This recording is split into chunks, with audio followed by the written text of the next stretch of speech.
आज पंचकुला के डाडा साहिब गुरुद्वारा में हरियाणा के मुख्यमंत्री नायब सिंह सैनी माथा टेकने पहुंचे। इस दौरान मुख्यमंत्री नायब सिंह सैनी द्वारा गुरुद्वारे में अपना शीश नवाया और अरदास की। इसके साथ ही गुरुद्वारा प्रबंधक कमेटी द्वारा मुख्यमंत्री को कृपान भेंट की गई। पत्रकारों से बात करते हुए मुख्यमंत्री नायब सिंह सैनी द्वारा बताया गया कि आज वो गुरुद्वारा नाडा साहिब में गुरु ग्रंथ साहिब के आगे सर झुकाने का मौका मिला और इसके साथ ही मेरे द्वारा प्रदेश की सुख शांति के लिए अरदास की गई। इसके अलावा कल विधानसभा सत्र का समापन हुआ है। सत्र के दौरान हमारे विपक्ष के साथियों ने जो मुद्दे उठाए थे उनका उचित जवाब उन्हें दिया गया और गुरु तेग बहादुर जी की 350वीं प्रकाश उत्सव को भव्य तरीके से बनाने का पूरे विधानसभा सत्र ने सर्वसम्मति से पास किया। जम्मू कश्मीर, हिमाचल, पंजाब में कई जगह पर जो बाढ़ आई है उसको लेकर पूछे गए सवाल पर कहा कि मुख्यमंत्री नायब सिंह सैनी द्वारा कहा गया कि बरसात और मौसम के बदलने के कारण कई जगहों पर बाढ़ आ जाती है, जिसके कारण जान माल का काफी नुकसान होता है और साथ ही साथ जो लोग इस आपदा में अपने को खो चुके हैं, मैं ऊपर वाले से उनकी आत्माओं की शांति की अरदास करता हूँ। 1984 में हुए सिख विरोधी दंगों में जो लोग मारे गए थे, उनके घर वालों की नौकरियों पर पूछे गए सवाल पर जवाब देते हुए सैनी ने कहा कि जब से प्रधानमंत्री मोदी की सरकार सत्ता में आई है, 1984 में टारगेट हत्या की गई थी। सिखों के दोषियों को सजा दिलाने का काम प्रधानमंत्री मोदी जी के द्वारा किया गया। इसके साथ 1984 में जिन लोगों के काम धंधे या फिर उनके परिवार में से उनके मुखिया जो कमाने वाले थे वो मारे गए और उन पर जो दुखों के पहाड़ टूटे, उसको देखते हुए हरियाणा सरकार द्वारा उन परिवारों में से किसी एक व्यक्ति को नौकरी दी जाएगी। इसके साथ ही जो परिवार है वो सब समिति से अपने घर में से किसी एक व्यक्ति को चुन ले और उनका नाम वो अपने जिले के उपायुक्त के नाम देने का काम करे। हम उसे व्यक्ति को नौकरी देने का कार्य करेंगे। इसके अलावा विपक्ष द्वारा जो इल्जाम लगाए जा रहे हैं वोट चोरी के, उसको लेकर मुख्यमंत्री नायब सिंह सैनी द्वारा कहा गया कि आज विपक्ष के पास कोई भी मुद्दा नहीं है, अगर होता तो उसके वो गुणगान करते। इसके अलावा 55 साल तक कांग्रेस का शासन रहा, देश को जिस गति से आगे बढ़ना चाहिए उस गति से वो आगे बढ़ा नहीं।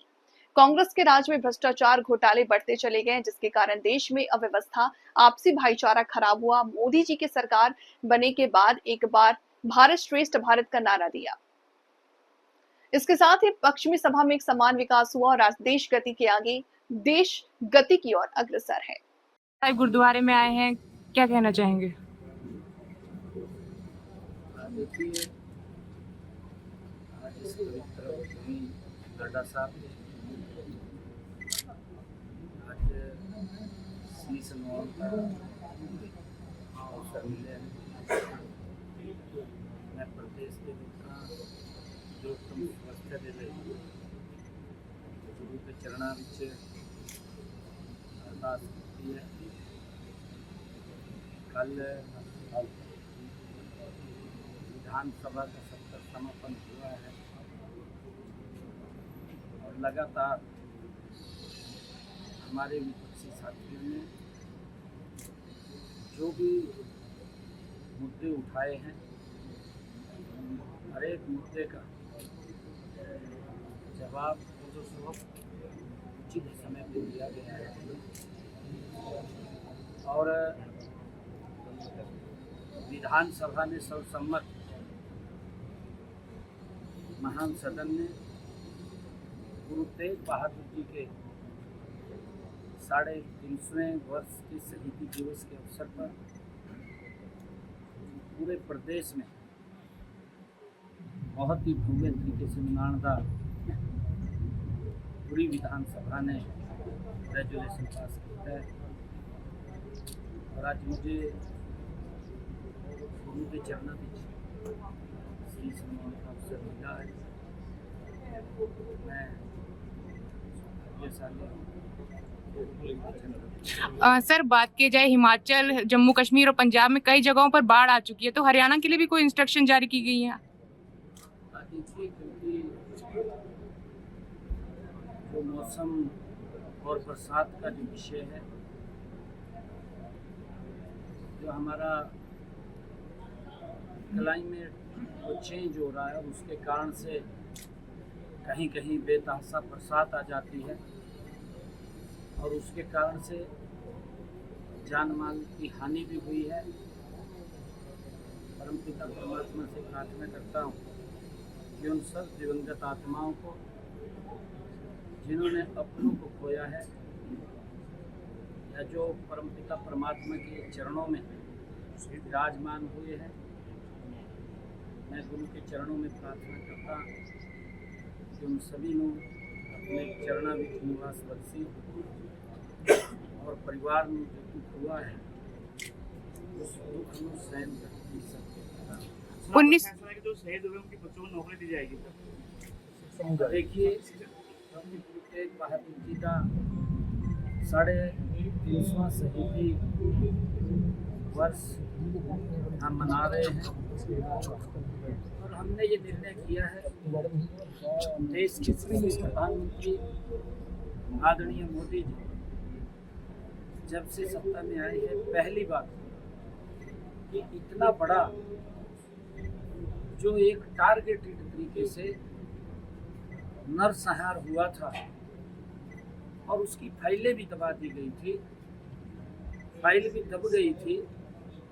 आदरणीय मोदी जी ने उस फाइल को निकाल करके जो दोषी व्यक्ति है उसको सलाखों के पीछे पहुंचाने का काम आदरणीय मोदी जी ने किया है। और जो 84 दंगों वो हमारे पीड़ित लोग हैं, उन सब के लिए हमने हरियाणा में भी जो ऐसे परिवार हैं जिनके बिजनेस खराब हुए हैं या जिनके परिवार से मुखिया कमाने वाला था वही चला गया और परिवार के ऊपर दुखों का पहाड़ टूट गया, तो हमने निर्णय किया है कि ऐसे परिवारों के एक सदस्य वो परिवार सर्वसम्मत डीसी को एक एप्लीकेशन देंगे और एक परिवार को हम यथोचित नौकरी देने का काम। विपक्ष वोट चोरी का काफी इल्जाम लगा रहा है, चाहे हरियाणा हो चाहे कहीं और बिहार हो। देखिए, विपक्ष के पास मुद्दा नहीं है। अगर विपक्ष के पास कोई मुद्दा होता तो उसका गुणगान करते।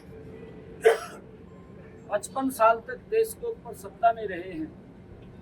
55 सालों में जिस गति से देश को आगे बढ़ना चाहिए था वो गति नहीं बढ़ पाई।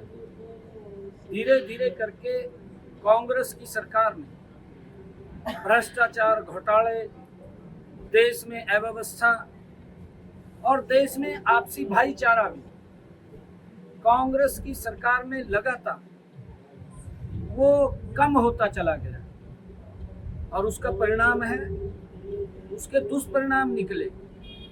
आदरणीय मोदी जी के नेतृत्व में एक भारत श्रेष्ठ भारत आदरणीय मोदी जी ने कहा, उसका परिणाम है हमारा चाहे नॉर्थ ईस्ट हो और चाहे हमारा ये उत्तर भारत हो और चाहे दक्षिणी भारत हो, समान रूप से पूरे देश का समान विकास आदरणीय मोदी जी के नेतृत्व में हो रहा है।